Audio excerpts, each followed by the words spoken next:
Cincinnati. That's going to be 4 down on the side of UC Irvine. Welcome back there, friends and family. We just got off of I won't say major upset, but an upset nonetheless. I was just telling you before we went live on this last series, I have had a huge traumatic problem saying words today, and I got to figure that out quickly. But what I was trying to say was a small upset has already happened in the second slot, and there could be a potential of another one. Number 25, the Longhorn Gaming Squad out of the University of Texas in Austin, now going up against the Cowboys of Oklahoma State. Both teams proper find themselves neck and neck in the Western standings in the top cut. Yeah, this one's going to be interesting to say the least. Look, both of these two teams are knotted up at 4 apiece, but that doesn't necessarily mean that one is guaranteed to be in that 8th spot, right? Because you still have CSUN that can absolutely still play off the rest of their matches and try to sneak their way in, depending on what happens with Oklahoma State and the Longhorns for the rest of the season now. So nobody's safe, but winning out this match for either of our two teams, the Longhorns or the Cowboys, is a step in the right direction to at least guarantee that 8th spot. It'd be an interesting one. Take a second to look over the head-to-head of both these two teams, because you already kind of listed out some of the potential opponents that they have faced up against. And, you know, looking at the players and teams that they have already played, the thing about it is the losses for Oklahoma State have been bad. 0-3s in every loss that they've played against a top-cut squad. But those 4 losses are the only 4 losses they have. So when you get 3-0'd by teams like Ottawa and ICC and Westcliff, these things happen. So you don't really look at that as like a huge deterrent or demerit against this team. Whereas on the other side for the Longhorns, you know, they've had a couple of close run-ins, dropping a map to CSUN, lost to Texas State 0-3. Like, some of those losses I think are a little bit more, I don't want to use the word appalling, but maybe more evident than the ones that we've seen so far. Wow, I'm telling you, Andy, words just not my thing today. Not as evident as the ones that Oklahoma State have.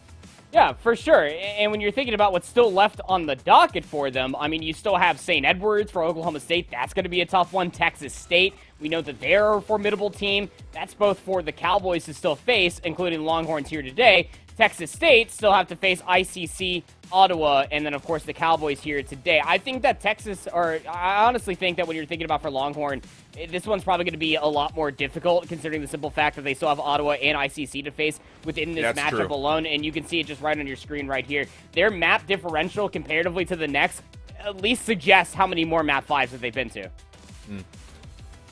Very fair point. Take a look at the rosters, though, as we dig into this one.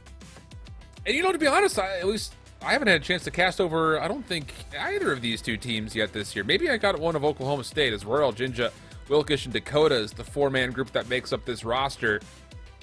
But I know for a fact that I've never cast this Longhorn Gaming team before. So I'm curious, I think, just to see how these two will match up, largely because Oklahoma State came through in the thick of it through the first stage and kind of clinched up their spot into the top cut.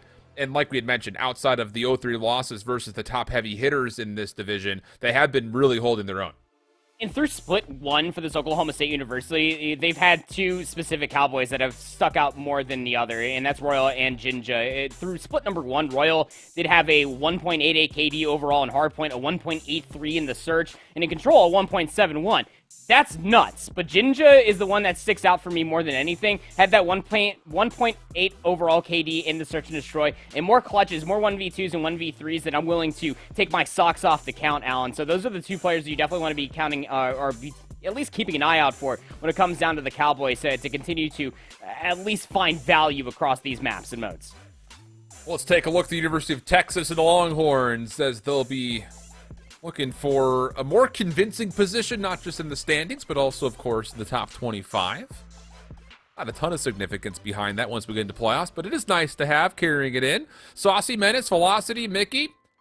And look, I think the biggest thing about this team for me is, obviously it's kind of an eye test for me personally, but after the 2-week break, for both of these teams, I don't know why I'm saying it just for the Longhorns, for both of these two teams, improvements have to be significant if you're going to come through and be in a prime position for playoffs in particular. Obviously, for the Longhorn squad, you win this matchup right here, your chances of just getting immediately into the playoffs and not having to play through the LCQ much higher. Absolutely. I mean, when you're thinking about this team of Longhorn Gaming, it's about proving everybody else in the committee that truly believes that you are a top 25 ranked team. I mean, why is nobody else here, right? Why is Oklahoma State not even here? They're both tied. Keep in mind, the same could be said for a lot of these different teams across a lot of different regions for the value that they've been able to find. But Mickey is that guy. When it comes down to the stats overall, when I was looking at it, in at least going back to previous broadcasts for the University of Texas at Austin, there wasn't really many players that really stuck out outside of Velocity. Is averaging about a 1.5 overall KD, Alan, across all different modes. But much how I was talking about for Redbirds, it's about collecting off of the pressure that both Velocity and Mickey are bringing to the table. That if you have Menace and Saucy just slowly following suit behind them, who's to say that they can't not take this into 3-0, if not in any sort of facet, to walk away a little bit more comfortable ahead of that those playoffs? Well, predictions aside, we'll take a look to see what the map set will be, and if there's going to be any maybe efforts or clues into how this series may fare. A lot of Tuscan, a lot of Bacage. How about, essentially that's it, just the two of those. A little bit of a Tuscan sandwich. Okay, would you say this is a Tuscan sandwich or a Bacage sandwich? So I would call this a Tuscan sandwich. No, it's a Tuscan sandwich, because when you're thinking about it, you don't call it like a white bread sandwich when you're making a ham and cheese. Yeah, exactly. It's a ham and cheese sandwich. Okay. Yeah. Because I've heard people say it's a Bacage sandwich, and I was like, that's... You don't talk about a sandwich like the bread. Like you talk about it's a ham and cheese on rye bread. The bread is after. You're a Tuscan rye guy, sandwich. huh? I don't despise it. All right. I like that sweet I'm Hawaiian a bread, honey personally. wheat kind of guy personally. I like that about you. I like that about me too. Sometimes you just gotta look yourself in the mirror and be like, you know what? I like that about me. I know what kind of bread I like. It's important. Yeah. So not necessarily the Red River rivalry, but it's close. Oklahoma State, UT. Imagine they don't like each other very much. And as we get into Bacage, we'll find out if that stays true. And just who the standout players are going to be. That's what I'm mostly curious with. Coming off of a break, you just got to see, where are we? And is the ceiling going up? Like, do we have the potential to really opportunistically look at the back 3 matches here that we have before playoffs and feel good about what we are able to improve upon? We'll find out. Oklahoma State in their very bright orange. It'll be the Longhorns in the white. And as you would expect, mad dash towards the first hill. A dash indeed. Trades coming through immediately. Dakota's going to get snuffed out on that river pinch, and everything else is just going to completely almost feel like a hay bale just screaming through the fields here on Bocage. Wilkish does have this Volk out. Trying to at least create more space, going inside of Barn. Would have been a big kill to be able to find. Barn pressure is one thing. Look, not a lot of time is going to be coming off of this P1 hill. But if you're Oklahoma State spawning in on the unfavored side, it's about not only getting maybe about 5 to 10 seconds, but also battling for Barn ahead of the money hill of 2. And I will say, as far as this double AR setup is concerned for the Longhorns, it's pretty well executed. Off the rip, you had a player watching the outside tank alley, the other one kind of finessing in towards the middle with the Volk, and it works out beautifully. Velocity, the one main key player playing at range, is on 4 in a row. So a great start for him. Mickey following up his second life with a triple. And as you had mentioned, the dash towards the second hardpoint really never occurred. Oklahoma State, very little room to work with, but now as they bust their way in towards the barnyard, it forces Saucy to have to make a play. And even though he forces a team kill, he's not able to collect anything beyond. And with that, the Longhorns will be blocked in a bit of a split spawn situation as they try to re-hit. Yeah, but they're finally going to be able to get control of the north side of the map ever so slightly. Are Oklahoma State. So the Cowboys are going to be spawning in by the backside of Tim, but nobody got there in time to be able to see that Saucy was able to get themselves to the backside of Barn. Not only Dakota's going to pick things up on the backside of 10, but those spawns don't always mean that you're going to be winning the gunfight, as Mickey's able to piece together 2. They'll be traded out, but time still being collected for the Longhorns here on 2. Yeah, honestly speaking here for Oklahoma State, I would still consider this to be job done. You get the break. You make sure the Longhorns don't comfortably get the second hard point really in any form throughout that 60 seconds. And even on top of that, you've gained yourself a marginal lead. Now it's just down to, can you win the rotation? And that doesn't look very good at the moment, as all of Granny's house, first floor, second floor, backyard, all of it controlled by the University of Texas. And as the Horns continue to try to play forward, a good little finesse moment for Menace. Gets a kill, gets away, and allows his teammates to collect his eventual trade. It's the Longhorns right back into the lead as they've got Oklahoma State pinned into the back. Yeah, pinned in the back is an understatement. Look, this can turn into a nasty spawn trap if you are not careful for Oklahoma State. You just got to be able to at least find these trades, but Dakota and Ginger are finally able to do. But the issue about it all is that you still have to deal with these players inside the hardpoint. This is a lot of time that is going unanswered for Longhorns. The Saucy is playing a corner, gets the turn on the Royal through the window, has one more inside a kitchen if they wanted it, but could not get the gunning up in time. Finally, a trade will come through, and Oklahoma State can finally get out of the backside of the hedges. And a lot of that getting out of the backside of the hedges was there was a split spawn moment that the Longhorns did not fully realize, and it allowed Oklahoma State to kind of make a mess of the setup for the University of Texas. And so there it is, an extra 13 seconds or so that was contested, if not gained by Oklahoma State, keeping this one within double digits. And an opportunity here with the barn kind of opened up around the back. I was going to say, Dakota's completely unbeknownst to anybody from Texas, and Royal's going to spawn with him. Texas spawning out is this is a very dangerous position for them to be in. The Longhorns are going to have to give the hard point up in order to refight for the back. And as they do, the numbers looking good for the Cowboys as they get the kills they need to get down to the hard point and find some time. That should have been the immediate call, right? The moment that all of Longhorn were spawning over by P5, more or less, on that main street, that Oklahoma State were going to be playing with those tin spawns, but they're contesting it on two different sides, two different hay bales, if you will. But there's a lot of time being contested, sure, but Oklahoma State need to deal with these players of Longhorn if they want to continue to grow back into this game, just down by 20 points, and that is still a good deficit to have if you are a fan of Longhorn. Ninja, tough position to be in, last one standing for the Cowboys. Couldn't do too much from there. Now it's UT on the way forward quickly, looking to get around the back, and they have actually flipped spawns around a touch. Yeah, sure have, convincingly now, with that gunfight win by Menace. It's just Royal, the last one left, and he falls, so, ooh, good stuff here from UT. Even the kills from the front coming their way, but as Jinja continues to hit routes, he opens the door maybe for an opportunity to pitch off the top rope, doesn't finish his food, and fortunately, there is someone there, the dog at the table, to pick up the scraps, and that'll be enough for Oklahoma State to get the break in the first 30 seconds. And they're zoning this way wonderfully. I mean, Wilkish will go down. That's on the backside of Grandma's, but Ginger will be right there to pick things up. Whoa. Broken noses across two different tables. That's going to be gross. You're going to have to go to Grandma's for the first aid kit, I'm sure of it. But still, you're going to have Longhorn working their way back through that main street. Finally going to have the opening, clearing out the backside of Willow Tree. But it's just for about 15 seconds or so. This is still good time if you are Longhorns. You're going to be threatening to be over 100 points. And Oklahoma State still just lagging behind. This is a big lead that Longhorns are going to be able to have for themselves going in towards the second set. It's just so funny how little moments that are missed can turn into 50-point leads all of a sudden for your opponent. Need something convincing from Oklahoma State, and oh, they do not realize that UT spawning behind them. Well, now they'll know. Wilkish will fall. Everyone's scrambling to find some ground to hold at least some sort of cover while they try to respond to this unexpected spawn from UT. And for the most part, they're kind of making a mess of this for the Longhorns. And good pickups as Dakota's able to turn that into a double. Even takes the long route, does Jinja, to make sure that these spawns are for sure being read. And Oklahoma State able to correct themselves, get onto the hard point, and honestly find a pretty significant amount of time throughout all of that. Yeah, big time. Keep in mind, you, because that 50-point deficit going in towards the second set, Dakota almost put the spin there onto Mickey. Of course, the trade will be coming through, but the deficit is slowly being crept up on now. Just about 20 seconds in between these two teams going in towards two. The issue going forward is that Longhorn have completely slipped the net. Are actually all in possession of that tank line, more or less. Mickey will go down on the backside of Barn, so it's going to come down to velocity to pick it up, which they do ever so wonderfully. But you're still spawning out if you are Longhorn, so numbers need to race across the north side of the map to try to reinforce this Money Hill. So just as successful as Oklahoma State were from the front of the tank's hard point, Texas are looking to essentially one-up them in a way, and they're doing pretty well at it. First 15 seconds come and gone, and a lot of it has already been soaked up by UT. Jinja up top is trying to find someone to shoot at, but is unsuccessful in his efforts.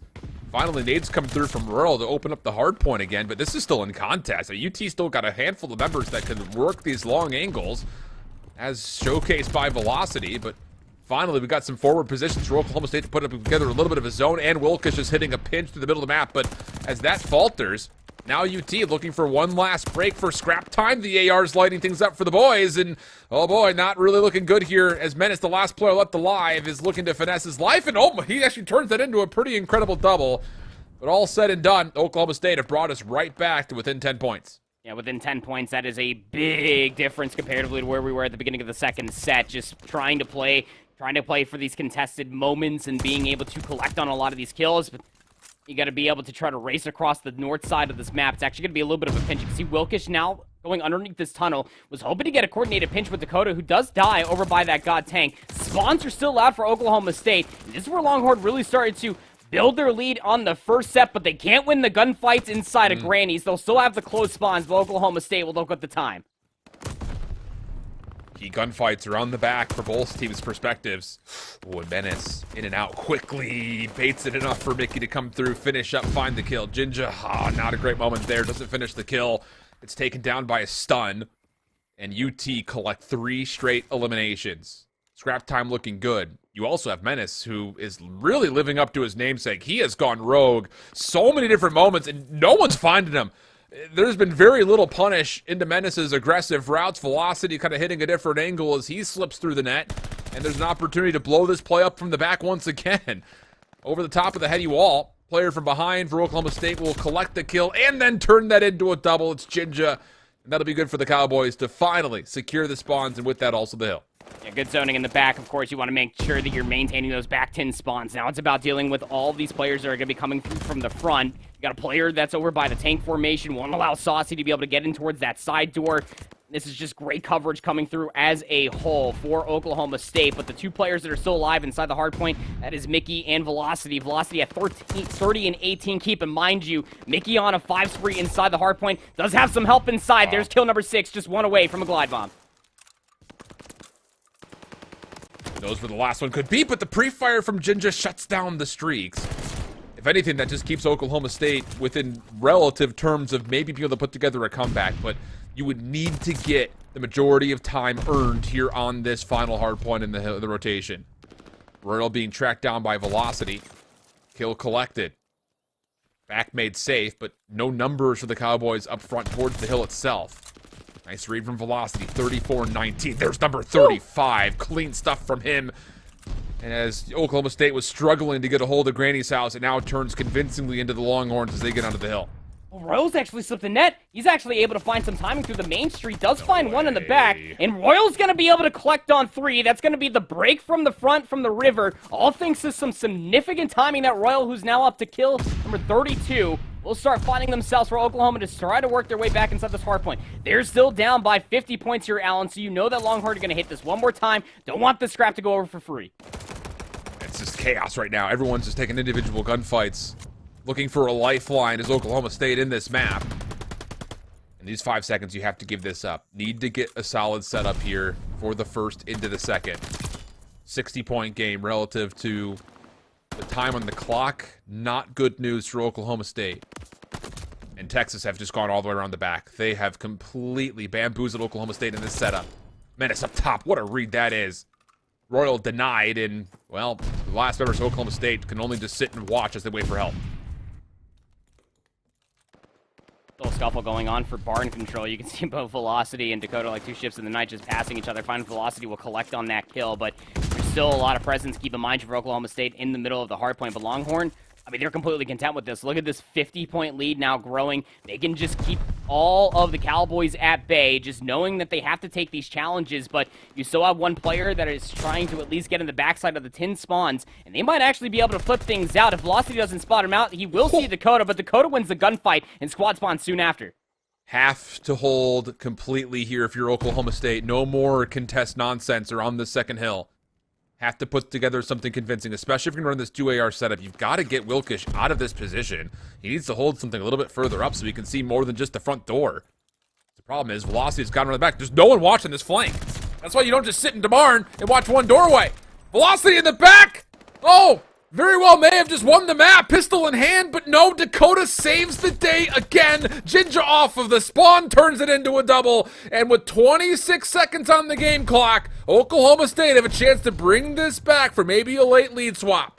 You can't allow any more contested time. That's one of the biggest deficits that Oklahoma State have been facing for themselves throughout the entirety of the hardpoint. They've been contested through a lot of these hardpoint downs. They need to continue to win these gunfights convincingly, but now Oklahoma State, or I'm sorry, Longhorn are finally collecting on all these different isolated players. 18 seconds left on the game clock. They can win it by the hardpoint time or just exhausting the rest of the game time. But interestingly enough, for UT, they actually all largely spawn towards the second hill. 17 seconds on the clock. Hardpoint opens, and Oklahoma State's here first. Do they pick up this kill into Mickey quickly? Because they need to read where the spawns are coming from, and they know they don't. Mickey gets a double velocity from the back window, doubles up himself, and he starts to think, do I get out? Do I stay in? Do I get out? Do I stay in? It doesn't seem like anybody from UT knows what they want to do. How do you want to win this game? Just do it. Just get to 250. That's the shortest way to do it at the moment. Oklahoma State looking for their last push, but it gets denied, and the final couple of seconds will be tallied to score, not clock, as UT strike first in the Bocage. 51-97. There was a real big opportunity. They could have done it by the game clock, but as you said, a lot of teams. Look, I will say it in the CCL. It is very hard to be able to gauge which is the quickest way to close out the game. Is it the game clock, or could we win it by scoreline alone? That time when you did have those close hedge spawns, it was a smart call by Longhorn just to zone away the front patio, zone away where AS and D is at, and just get that final few tally marks to be able to get over 250. That said, there was a lot of contested time, too much contested time for Oklahoma State early on in that Bocage hardpoint, specifically in the first set of hills. What P2 felt like it had about 35 seconds worth of contested time. The same could be said when we were inside of P3 initially. P4 was also heavily contested. I felt like that we were just sitting there like two different farmers on two different sides of the Mason-Dixon line. Just, you work on your hay bale, I'll work on my hay bale over here. Just nobody willing to take the aggressive challenge to be able to find those last few kills to be able to get significant hardpoint time. And it was a few nails in the coffin for Oklahoma State. Let's be candid here. That if they were able to play with a certain amount of gusto that we saw in that final set, comparatively to what lack they were showing in those first two, Alan, we probably would have been looking at a much different game, but that deficit just too much to climb back from as Longhorn were able to take that first map. Yeah, it's that stretch of hills in the middle of the map, middle of the entirety of the map, not just in a particular rotation, that really started to, I think, cause some concern for the Cowboys. A couple of missed opportunities for setups, a couple of misreads on spawns. All of that tallies to small margins, and you collect them all together, and aggregately turns into about a 60-point game. And really, I mean, honestly speaking, out of the heroic moments from Oklahoma State, I was going to say, like, it did feel like the Longhorn side of things were finding longer stretches of sprees. And I think we could probably confidently say that just looking at how many non-traded kills were tallied collectively for the side of University of Texas. 36 in particular of the 47 total kills that Velocity had. So those little rampage moments, I think, also kind of lead you into where those differences were found. But now we've got a back-to-back-to-back trilogy of Tuscan, starting with the Search and Destroy, of course. Thoughts here, Proper? Honestly, I think it's just going to have to come down to the aggression. Look, something's got to give if you are the Cowboys. You have to understand that there's a certain moments of time that you can take these challenges, and you should be feeling pretty darn comfortable with yourself to be able to take said challenges. Specifically on Tuscan, I mean, when Royal was able to at least, find unique timings to be able to break inside of hardpoints like that, the same thing has to be said when it comes down to a Tuscan Search and Destroy. Whether they are that instigator through the middle of the map, whether they're the island player going across P5, offense or defensive like, these challenges need to be able to be found. Somebody needs to be the aggressor, but the issue still resides itself for this Oklahoma State roster that it all needs to come together. It can't just be one player, because you saw what happened there at P5. One player made 3 kills happen. They broke in for what felt like 2 seconds or so. You cannot give up that much space, that much more of an opening for Longhorns to be able to collect off of a pinch. Otherwise, you're going to completely collapse. Fair enough. We'll see how things unfold. Other storms are brewing around the Texas-Oklahoma border, so I imagine these guys are going to want to get in and get out as fast as humanly possible. Make sure that we can complete the series without possible tornadoes and things that happen. I don't even know. Things like that happen all the time in Oklahoma and Texas, I feel like. But look, the thing, too, here, just kind of looking at the macro of this series, is the win on either side is super crucial towards getting out of that LCQ conversation. Both these two teams deadlocked at 4-4 in the top cut at the moment as far as how they've fared against other teams in the top cut, I should say. And being able to differentiate yourself at this stage of the season, massively important. Not just because of things like top 25 or seedings, but just individually feeling confident into getting towards playoffs, which is going to be rapidly approaching. Feels like just yesterday we started this whole thing, and now we're about 3 weeks away from getting into the playoffs. So I think for both these two teams, regardless of the result, obviously a win is more beneficial towards your ability to feel more comfortable at playoffs. You got to start building some more confidence coming off of the spring break as well. So I'm curious to see what the playbooks are going to look like for both these two teams, and if we can maybe kind of insinuate if there is some over comfortability or confidence coming through for either side. Yeah, confidence is certainly one thing. Look, take the top 25 rankings just out of your mind. Look, at the end of the day, that's just a whole bunch of individuals putting together what they truly feel like are the top 25 teams. It's not going to really mean much of anything because we don't have, inter-regional matchups yet. So, I mean, there's not really much jurisdiction there. But you should feel confidence within your own region. Just as an example, when you're thinking about the Longhorns, right? I mean, these 0-3 losses to Texas State, to the Hilltoppers of St. Edwards, like, these are all different losses that probably could have been a lot closer. I don't know the specific score lines, but walking away from the 2-week break that we had for spring break, that is crunch time. Whether you spent that time with family, whether you spent that time playing S&D wagers, whatever may have you, CCL playoffs are right around the corner. And having confidence not only in one's ability, but to be able to trust your teammates, that's going to be able to set the difference maker in between you being a better team or you being a bottom 4 team coming out of your region ahead of playoffs or LCQ. Man, a lot on the line. Plus the fact that it's a Texas-Oklahoma rivalry. Not the true one or the first one, but I'm sure one that would largely still exist in a lot of people's minds, whether you're out of Oklahoma or out of Texas. 4-man hit over towards B quickly for UT. But they don't fully clear the corner in the staircase. Wilkish also is able to trade his life for a 1-for-1 exchange. And Menace, this is the right call. Only play you have is try to get this bomb planted and hope that Mickey can help you from the top side of radio. Mickey actually completely backs off, goes inside top P5. I mean, Jinja is still there, but now you're in isolated plays, and better hope that at least you can go 1-for-1. Double challenge is going to come through, and Menace won't be able to at least find one. Now it's all up to Mickey. Jinja on the defuse. Has to check for this. Oh, what an angle. Does he get away? Slips to the net. Takes the AR. Finds the second kill. 17 seconds on the clock. Regens through. And the stun's going to connect. He doesn't have to challenge if he doesn't want to. Just kill off the clock. Heads up play from Mickey. He will confirm the 1v3 as soon as he looks down to see no one's defusing him. Well, just do it anyways. Don't even let the bomb be the deciding factor. 3 unbelievable kills for Mickey. That was a veteran play right here. I mean, more or less, I'm pretty sure that second player for Oklahoma was on the staircase, was he not? Like, does that trade not come through instantly? Mickey gets out of dodge, walks away with 3 in the round, and then again, that stun to win the round was everything. With you and I'm sure just eyes blown up that stun even connected. You had to chase down the kill. There just simply was not enough time just to try to hop it, knowing that Mickey was going to be able to check it. So now a 1-1-2 split. Presence over by Well coming out from the offense of Oklahoma State. Oh, Menace. He's nearly able to sneak through, get into the back line, and probably just win the round single-handedly. But a big pickup comes out initially, and oh, goodness, Saucy nearly gets beat up by Dakota on the initial shots. But a numbers advantage now starting to occur for the Longhorns. 3v2, defensive favorite. And Wilkish with the bomb seems to think the call is to see what's going on at B. This is a very dangerous prospect. Stun will come through, the double hits out, and interestingly enough, Velocity, who had already given up the angle, doesn't even call attention that this has happened, and this is actually good timing here for Oklahoma State to potentially work around the back or play for a plant. Assume that maybe they would try to clear all the way in the back surround of A. The stun's going to come through, so that's going to be a loud noise coming through in the left ear of Mickey, thinking that maybe the push through is going to be coming through, but now they have to wait. Do Longhorn. The bomb's going to go down, and Saucy has an opportunity to maybe try to pinch this for the exits. Good first from Velocity, gets the read onto Royal. Follow-up is there, no problem. Of course, it's Mickey.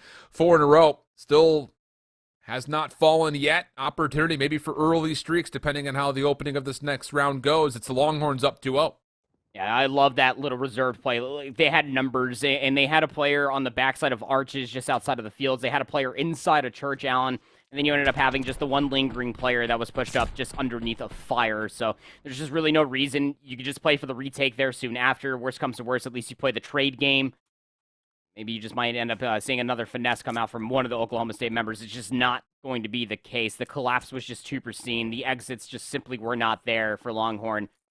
The attempt was clean, but the execution just was not all there. Another offense coming through from Longhorn. You just simply cannot allow Mickey to finesse their life if they find themselves in another 1v-odd situation, Cowboys. Can you turn this into anything? That's what I was about to say. You've kind of got a couple of players that are really isolated. Most notably was Jinja, who was just outside the P5 courtyard, and there was no one to help. It's one of those moments I feel like very regularly. When you see that first blood come through, you just back up, play 2v2 situations, make sure you're in a tradable spot to keep these numbers advantages, and the Longhorns just very easily able to turn this to a 3v3, and now quickly up the stairs into command center, bursting through the doors. Wilkish once again is good for a 1-for-1, but we're getting a little bit of deja vu here. It's Menace and Mickey in a B plant that's coming out. Yeah, at least it's not a 2v3, right? Nice call out from Menace. Some shots do come through. It's actually going to take this opportunity to hit all the way from the back. They're going to play one of the best head glitches in Tuscan. Royal has to try to chase for the trade. Will find Menace. 1v1. Mickey wins the gunfight from top radio. That got scary for two different reasons. One alone, that if Menace doesn't end up at least walking away with one, not only is the bomb dropped in one of the more precarious positions, quite frankly, in the defensive spawn, also, you put a lot of pressure that Mickey's going to be able to try to gung-ho their way into the back, maybe try to collect that bomb, go for a plant, if not find those 2 kills, now finds themselves on 5 in a row. Now we start to talk about how you get kill number 6 and kill number 7 if you're the Longhorns, I feel like, into this round. And I was going to say the best suggestion would be opening nades, opening team fire, and then just let someone be your buddy. Go to buddy system here. And it looks like the buddy very well may be some sort of connection between Velocity or Menace, but as they lose Saucy playing forward into command center, no longer do you have the luxury of kind of grouping up. Bomb still intending to go towards A at the moment. Quick hit from Mickey. Double chow comes out. And Wilkish, oh, that's such good creation of space. It's eventually falling, but it would be a technical 1v4 for Velocity if he were to clutch. I'm just going to go down at A. Look at the post plant. Field control. You got Dakota watching all the way in the backside of Church. One player just on the planter's box. And then you also have Jinja just playing a close angle inside of you. Would be a miraculous effort coming out from Velocity, but with all this time it's taken getting out of command center, getting their way back over towards the tree, Allen, there's just simply not enough time. They're going to get spotted out. Shots going to be thrown over towards Royal, and game clock is just going to completely go away, and the bomb will be detonated. Look, when it comes down to it, we talked about it. Mickey found themselves on 5 in a row. How do you find these next 2 kills? You're supposed to be the switch, not the bait. Mickey just flies through the door before the second team member, I believe it was Saucy that was up there with him, even had a chance to try fall all the way through to be able to bait out that one player's position. Even if it does end up coming through, it was a nice little double kill that came through from Wilkish to be able to abide that space as you were talking about. Just be able to exhaust more of the game clock, if not buy more space for the rest of the Cowboys to be able to find presence over towards A. Getting themselves on the board and only making it a 2-round deficit. This will be an important follow-up round, though, here from Oklahoma State's point of view. And once again, they're going to continue to put Jinja into this forward position underneath fire. Doesn't like the look of it this time. Backs down. May have been tagged by a stun or a nade. As a ceremonious exchange happens over the top of this A field. Brilliant shots from Dakota. A late peek onto Velocity. Good for first blood. No trades this time. Oklahoma State carry a 4v3. A lot of good information, though. Dakota just has to continue to play this monument and just wait the challenges to come to them. Look, you have the numbers. Biggest player that could blow things up. Potentially be Saucy through the middle of the map, though. Mickey does find the trade on the backside of Dakota. Question is, does Saucy continue to find some timing? Jinja seems to be chasing them as well, and well, Saucy's going to get cut down. 2v3 now for Longhorn on their offense.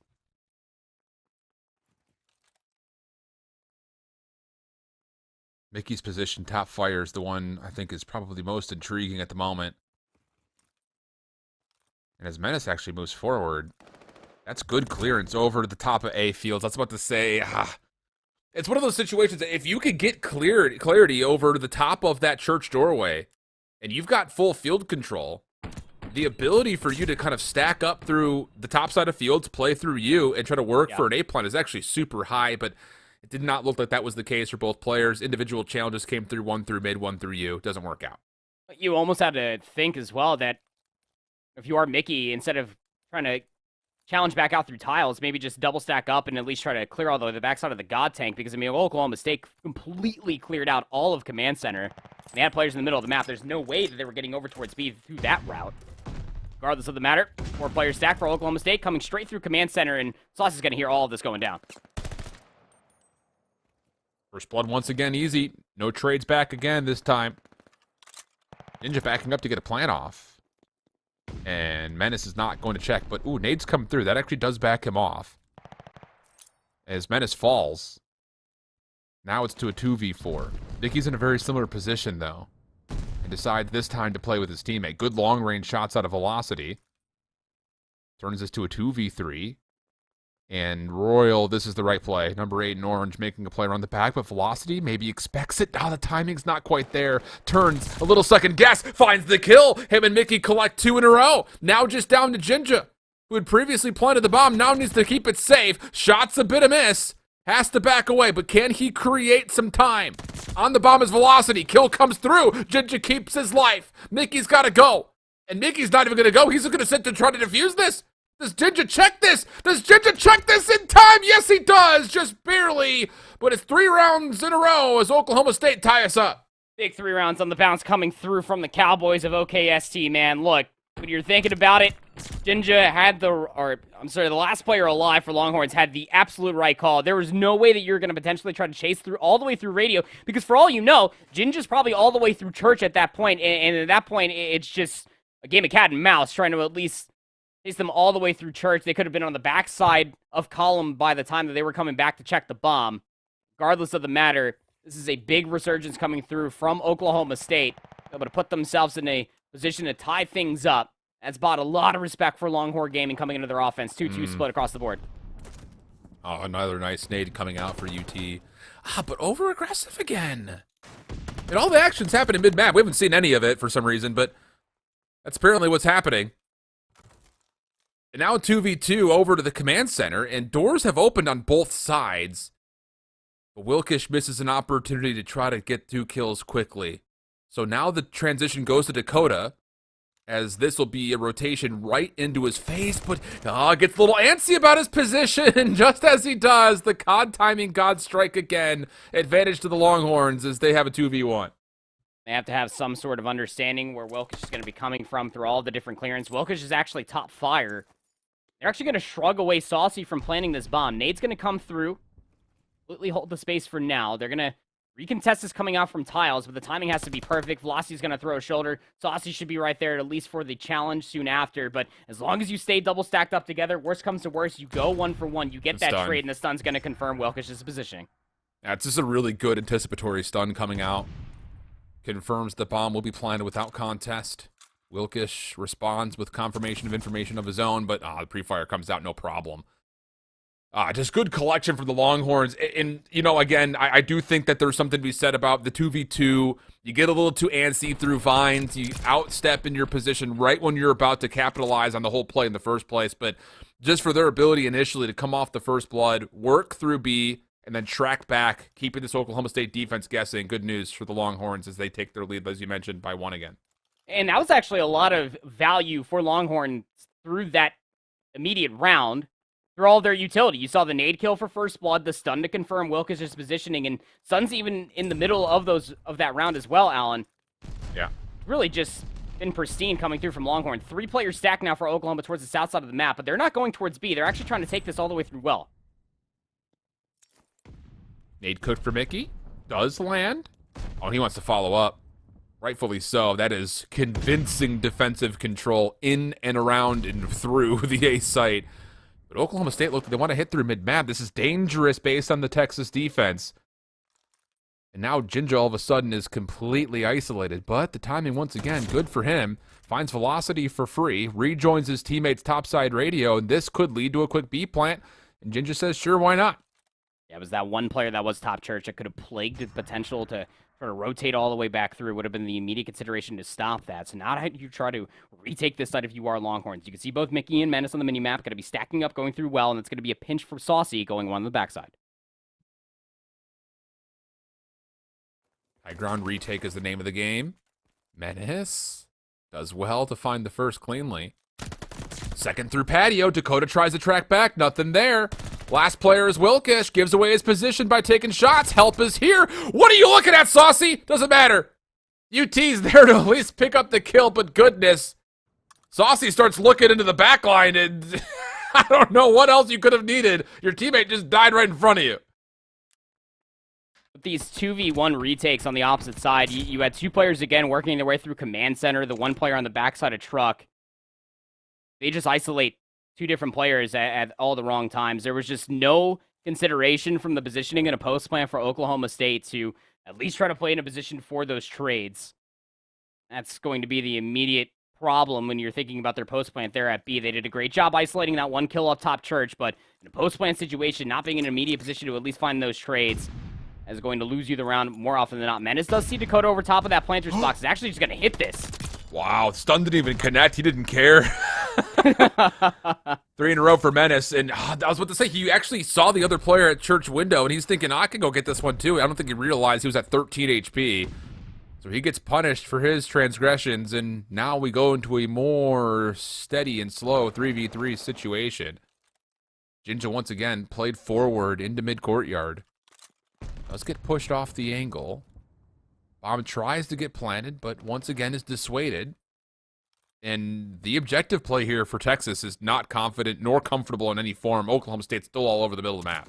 We find ourselves in the same situation. They're still thinking because Saucy is going to contest through top fire that they might be able to work this plant at A, and I believe they know where Jinja's located at. The bomb's going to go down regardless, but that was a very sketchy situation. Oklahoma State, 3 different fronts, are going to try to pinch this, try to go for the retake. Yeah, crossfire and you. Delayed clutch position for number 3 and Saucy. But they're going to try to isolate this player top fire. They do it very cleanly. So now it's about retaking field control. Next player to meet would be Velocity. Over the top, him and Mickey combined for 2, leaving Wilkish into a 1v2. Not a lot of time. Does have an opportunity to still make this all happen, though. Quickly around the back, Velocity dealt with the 1v1 over the bomb. No, cannot slide far enough forward.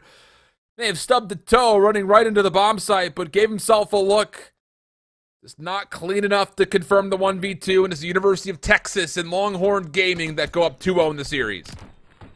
And I was truly worried about it, Alan. I thought we were going to have a little bit of a replay through a couple different rounds where you had Oklahoma State winning that defensive round. You had 2 players that were over on the field side. They could have had the opportunity to try to work their way all the way on the backside of Church. Maybe go to work for that B plant.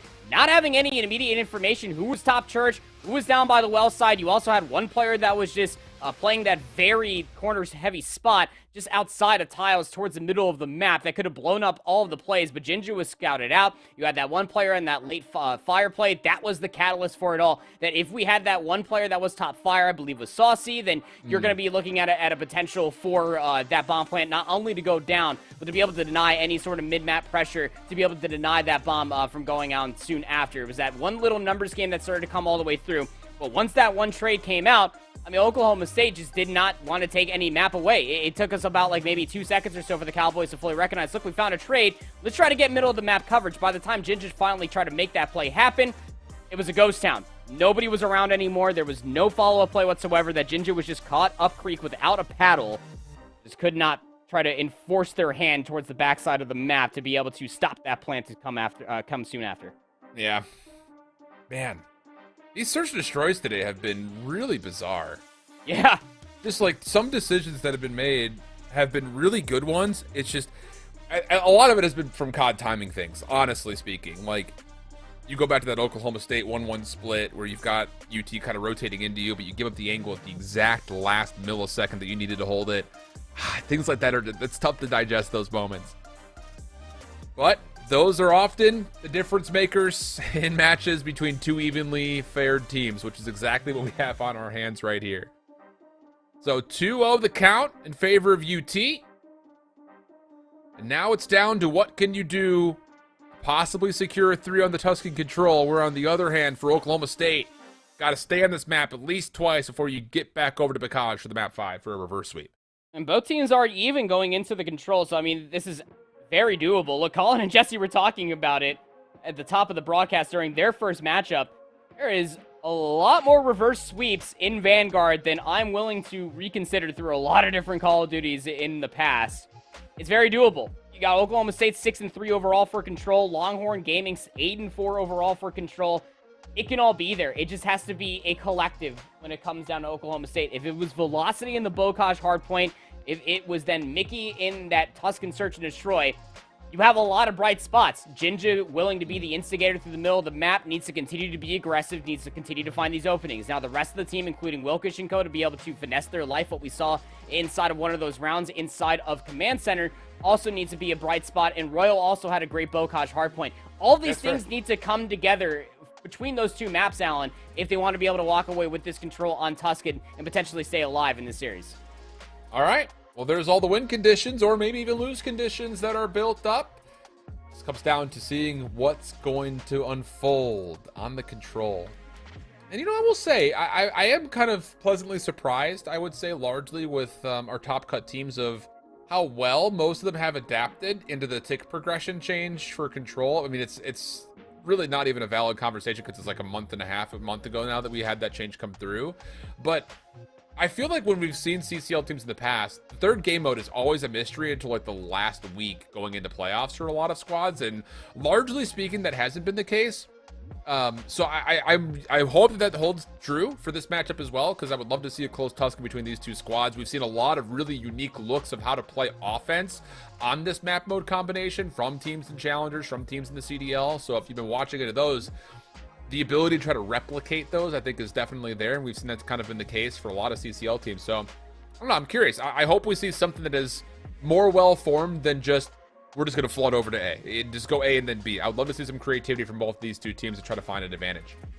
Yeah, it almost feels like that, right? That it's right around this time in the CCL season. You and I have been doing this for the College COD League for a decent amount of time at this point, that they finally start almost replicating what we do see, what was the CWL back when we first hopped on for Black Ops 4, and then now the CDL when we first started seeing it for Modern Warfare, when it was Domination, Control for Cold War, and then again Control here for Vanguard, or where they're really starting to take a lot of their setups, a lot of their executions, and really starting to understand some of the more notable spots where a lot of these players are going to be lurking at. It just comes down to counting names, making sure that you're at least looking at every single nameplate, isolating these players, getting them out of those power positions. Because when it comes down to Tuscan, comparatively to what we saw in our first matchup between the Zips and the Redbirds on Gavutsu, on Tuscan, when you are trying to make that B push happen, where a lot of teams falter, is making sure that there's one player inside of radio. I see so many teams getting overly aggressive to try to get that stack over towards that B zone, if not trying to get players on the backside of that truck to find some spawn kills over by arches,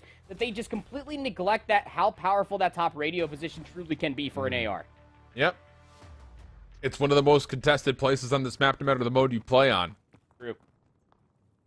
So we'll find out. How about it? Want creativity, Alan? Here you go. I'm talking to myself for some reason. I sound like I was talking to you, but I'm talking to myself. That's fine. Thank you. I'm not here. But how about Menace? Wait a second. Menace is in the back of this play. They're playing this Longhorn defense very passively, but they pick up both eliminations, both in the front and the back simultaneously. 3 members of the Cowboys able to survive through the push, and an opportunity to avoid these nades and potentially take this B zone on the first attempt. A little bit of a lack in time. Yeah, I mean, they had an opportunity. I guarantee you that the moment that they had all the spacing, they thought that there were going to be more players through that church alleyway, if not down by the ramp already, for them to be able to at least eat a couple of those nades. But they had an opportunity to be able to get those 3-player stacks. Look, the objective initially, when you do find success across P5 like that, you're probably not going to get the B zone. But you stack for those 2 ticks of progress, and you immediately flip over towards A. Now it's chaos across the board, which the Cowboys are finally able to find themselves on top of the dust, and they will be able to at least stack for this A zone, get some middle map control, and an extra 60 seconds added onto the board. 3 life lead as well to boot with it. Menace, though, brother, this guy is a problem. He's just ego challenging everything. Stops the initial rotation efforts from Oklahoma State single-handedly with a kill through you, and as he finds that kill, he's got teammates now helping him through the 5th hardpoint at Command Center. So you got good kills here for Oklahoma State when it comes to life, but map control, marginalized, if even there's an advantage anywhere at the moment, because you still have to work for this space. But as Dakota opens up the back, it will thin out this Longhorn defense pretty considerably. Got 1 player in the back. Gonna be Dakota. He's gonna be snuffed out. Bit of an isolated play, if you ask me, but the rest of the players are just trying to jostle for position. You got also have Royal inside of radio. There's just 1 lone player, that's Velocity, that's just hanging out on the stair landing outside of green. All these isolated plays will finally be snuffed out by Longhorn. Will completely get the space back in their favor. 15v11 in favor of Oklahoma State. That if they continue to play it slow enough, might not only have to come down to tick progression now, and there's still 50 seconds on the board to find these kills. I just don't know if you're going to be able to get 11 eliminations spawning deep with only 45 seconds on the clock. Especially with UT being a bit spread out here. They can actually split the map kind of into two pieces. Menace through radio just keeps delaying this inevitable hit that's coming out. 30 seconds on the clock. Kills continue to kind of delay Oklahoma State for way too long. And, there's been no effort to try to retake this radio position. They're trying to fight for patio, but the problem is Menace has so much room to work with, and he's turning it into an absolute spree. Even team shots on the velocity. That'll be good to likely put this into the last hit for Oklahoma State, and it doesn't have a lot of legs to run with. What a defense from the Longhorns. Turned into a cowboy cookout there at the end, Alan. That is just unfortunate to say the least, that they could not find those isolated trades. They could not walk away with that initial 2 ticks, but they still got a collective 4. The Cowboys initially, so it's a somewhat semblance of a job well done. Catch all of Longhorns by surprise. I think what you're mostly going to be looking at going forward is whether or not that can continue to be replicated by many more teams in this offensive go of things, because it's very, very rare that you at least get all the space that was provided for Oklahoma on that B zone, but only able to walk away with that 1 tick might come back to bite them in the rear end, depending on how well Longhorn play out their offense. 2 players over towards A initially. A lot of nades dropping on in from both sides. Even exchanged thus far, but it's UT who win the gunfights, including the last one mid-map. Oh boy, Velocity seems to think there's an opportunity to move forward, and he'd be correct, especially with that kill into Dakota. Second tick of progress is going to get locked in. Oklahoma State, are you going to go for this? And if you are, you got to go through Mickey first and foremost. Good information here. Good help from Menace from beyond. And that's going to be an absolutely flawless lock-in of the A zone from the Longhorns, only dropping 3 members in the effort. And now all of a sudden there's 2 minutes and 15 seconds where Oklahoma State are kind of still stuck in spawn at the moment.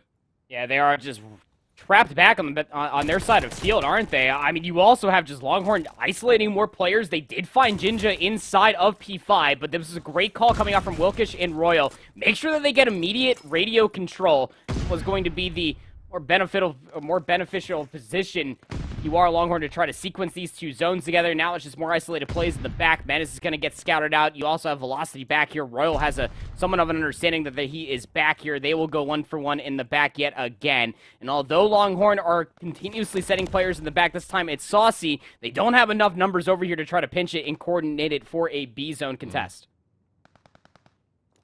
Saucy just needs to keep his life in the back right now. There's so much damage to the lives of the Cowboys. Good pickup, though. Make safe the back. Keep your spawn intact. And also find good kills on the way forward. Yeah, really well done here for Oklahoma State. Marginalizing the life lead just to 4. Minute 20 on the clock, so a lot of work to be done. But Royal playing forward. Gifted a kill for free. Makes life that much more comfortable for the defense playing through the high ground. For Longhorn going forward, you can see what they are trying to set themselves up for. Again, you got 1 player top church. It's going to be Velocity. 2 players now of Saucy and Mickey. They're trying to work their way in towards the back, but you really got to keep your life, though, if your Menace tries to get too close over towards patio before the pinch can even come through. You can kind of see just the panic, though, for Oklahoma State. They're kind of frantically worried about everything at once when they really should just feel pretty comfortable with their setup at the moment. Wilkish from the staircase completely opens up the front, and now it's really just up to Saucy to try to make a play and create more chaos for Oklahoma State to have to deal with. And, oh boy, they've got Royal completely isolated off this spawn, but Velocity doesn't expect it to be where it was. And, man, these players that continue to find themselves in the back for the Longhorns, just... there's really nothing they could do. I mean, everything as far as trying to save them, like a mission out of Saving Private Ryan out here, is just getting cut down before they can even land on the beaches of Normandy. That's a reference. I loved it. Did you? I hated it. That was terrible. Okay. Oh, okay. I mean, it's just the movie reference more than anything. I might have to watch that after this broadcast. I'm not going to lie. It's a great film. It ages well, too, for 1999 film. Will also age well. I don't know why. Free gas for you. I mean, gas is expensive, but I'm dishing it out for free tonight, brother. You know what's also unfortunate is that Longhorn were only able to walk away with that A capture. Although they were able to isolate a lot of good kills, and what was it, like a 4 for 8 opening before the A zone actually got completely attacked over for Longhorn. They're actually down by a single tick. That's where the benefits of pushing B early in their opening offense for Oklahoma State be coming all the way through. Now 4 players over towards A.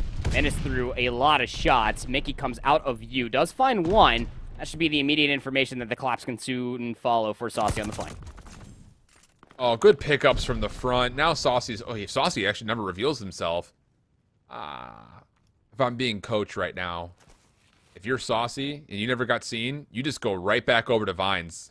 There's no reason to come back through the A point, but doesn't make too much of a difference. It's 5 kills in exchange for 1. So good news for the lives, but Saucy cannot find anybody on this route he's trying to run. Double beatdown comes out as Royal opens up a door to get onto B to try to stop this clock, maybe.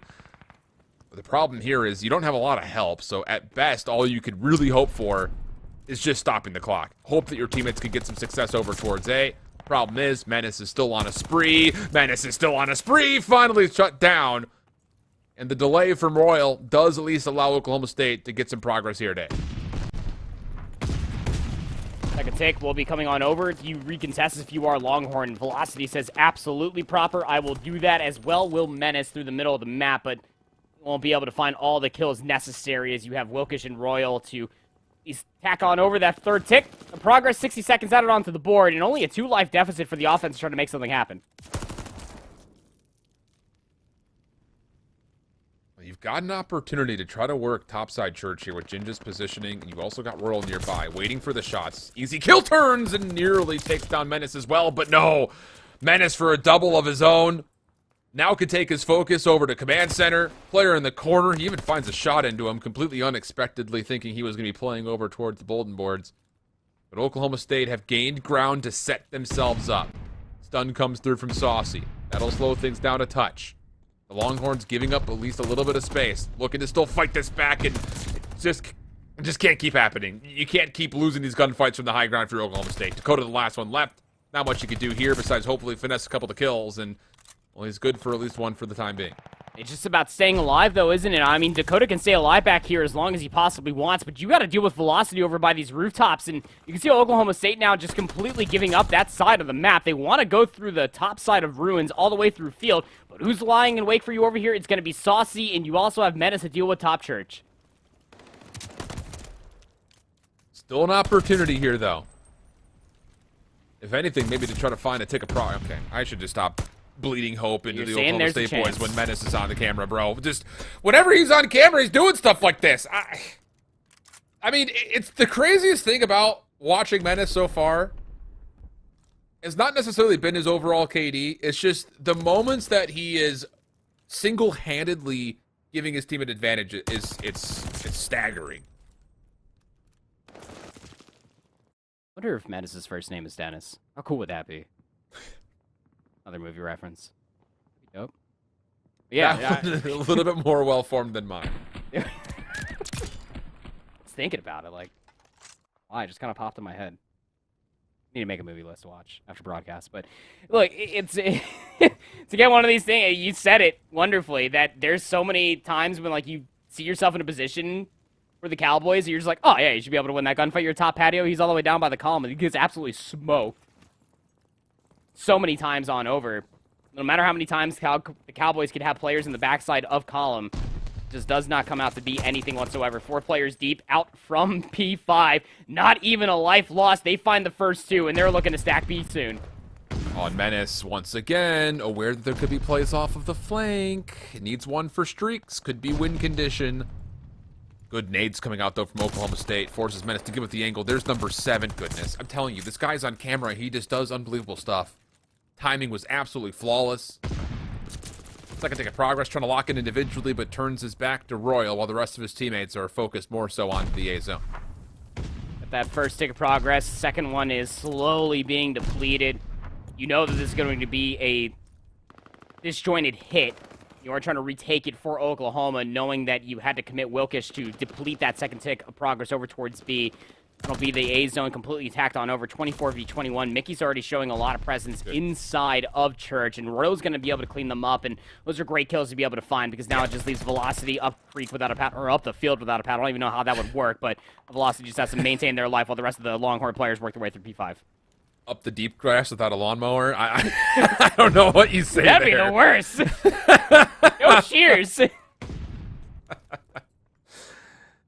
Velocity, though, retakes his forward position. Menace from the front, able to allow this pinch to start to come through. He's going to try to go take patio side. This is the right call. Mickey, gunfight 1. Stops Jinja in his tracks up top by Bunks. Royal there with him, but high ground control here for the Longhorns through patio, which is really good news for them. Glide bomb going to get called. Ginger on the back will be traded by said glide bomb. And Oklahoma State are going to try to go for zone here. They've got high ground control, but they give Mickey a free kill. Now the contest from the low ground, and eventually Royal up top is there for the help. 1 life lead, still minute and 5 seconds to play for Oklahoma State's defense. I don't even think Royal ended up seeing that there was one player over by the tiles box, and Sauce is actually going to climb up. They're looking for radio control immediately. This is what the one thing that they were missing, apart from numbers alone. They're trying to get themselves inside this B zone, but the biggest problem of it all is that Velocity couldn't stay alive and towards the back, but you still got 3 players showcasing their ability to be able to try to stack this zone over by B. Second take already gone over. Oh, nice finesse from Wilkish. Draws the attention, backs down, gets the MP40 up, allows his teammate a chance to find the kills, but now 10v10. Velocity showing presence, but then immediately tracking over towards the defensive spawn. Royals nearby, but instead wants to help his teammates. He's got Jinja up top, put back into a corner, but Jinja, head in a swivel, still finds one up top from the patio location. But the threat around Church still very much so imminent. Player on the stairs, Dakota. Takes a while to finish him off, but finish nonetheless will he be. Third tick of progress starting to get locked in. Oklahoma State have to get here to touch. Last hope is onto Royal. Royal's able to find one, keep his life. Wilkish on the way down, nothing there. And it's UT to capture both zones on their second offensive attempt. 3-1 the map, 3-0 the sweep. Oh, the respawns just dwindling down. There were no respawns even available, not even in a close position to try to recontest this. And Menace drops 33 kills for the dub on Tuscan with the Volk in hand. 24 kills, not traded, keep in mind you, but heavens me, I tell you, I mean, when this Longhorn team just gets on a roll, Alan, they are just very hard to stop. We saw that on the Bocage hardpoint. We started to see it happen on the Tuscan Search and Destroy in the first 3 rounds, and then they lost the next 3 rounds, and then they won the final 3 rounds. So when they finally started to get the ball rolling, truly living up to the nature of being Longhorn Gaming, they are just bulls on an absolute parade, man. That Tuscan control was something special because it was going to come down to the wire for the upcoming offense, considering that they were down in tick progression. But they recognized their opportunities, and they absolutely took it. Recognizing that when that glide bomb got called in, we didn't have a player radio. We lost all of our numbers, so then we immediately try to recontest this, counting all of the names and being able to recognize, hey, the north side of the map is completely vacant. Let's just clear out the top side of Church, maintain at least 1 player inside of top radio, make sure that we beam that player back truck. Once they found those kills, that stack came through. You saw how fast that last tick of progress started to work its way up. Oh, absolutely the case. We'll take a look back over the stats one last time here and sing our final praises. As, man, Menace really did impress today. Like I mentioned, I hadn't really had a lot of time to watch this Longhorn Gaming roster play out of University of Texas, but Menace and Mickey both today really impressed. Saucy, Velocity, still doing what they could throughout. Even damage between the both of them. And, man, that puts Oklahoma State in a really dire position now. With St. Edwards, I think they may have played them in the opening match they had today. They've got Texas State next week. And to be fair, that may be a do or die. Oh, I shouldn't say do or die. It's playoffs or LCQ, maybe a matchup there, because Texas State has to play ICC and Ottawa this week. So they very well may have lost both of their matches as well. So an opportunity potentially here for Oklahoma State to win that final match, and possibly be in a position to still secure playoffs. But for University of Texas and Longhorn Gaming, things start to look much more positive for you. You've got what left? You've got, let's see, you've got ICC. Okay, well, at least you got the win here. That's what we were talking about, though. I mean, for both these teams, the way that the schedule was setting itself up for their last 3 matches, again, whether or not one of them was played, you were facing top colleges all the way through. That it's Oklahoma State that might have been able to have like maybe a little bit of a breeze by if they ended up losing this. Well, they lost it in an 0-3 fashion. Pretty convincing if you ask me, the way that some of these rounds have played out for us, specifically in the Search and Destroy and the Control. But even still, knowing that you still have to play St. Edwards, if that wasn't already played, that's going to be a big one. Texas State is the matchup that you're going to be looking at. Do or die might not be as aggressive as we wanted it to be, but it truly is, because the LCQ, I mean, you're going to have a bunch of demons inside of that bracket trying to make sure that they are the 4 teams out of those regional LCQ brackets, make sure that they are those teams to make it into playoffs at the end of the road. And of course, on top of that, seeding will always matter as we try to finish up the regular season and then dig into those LCQs and playoffs itself. That concludes tonight. Do not forget, though, that we still come back for more tomorrow. The Northeastern and Southeastern regions square up for some of their final matches of the regular season. Heavy hitting matches as well, by the way, on the schedule. So make sure you come right back, same place, same time. We'll see you tomorrow for more CCL.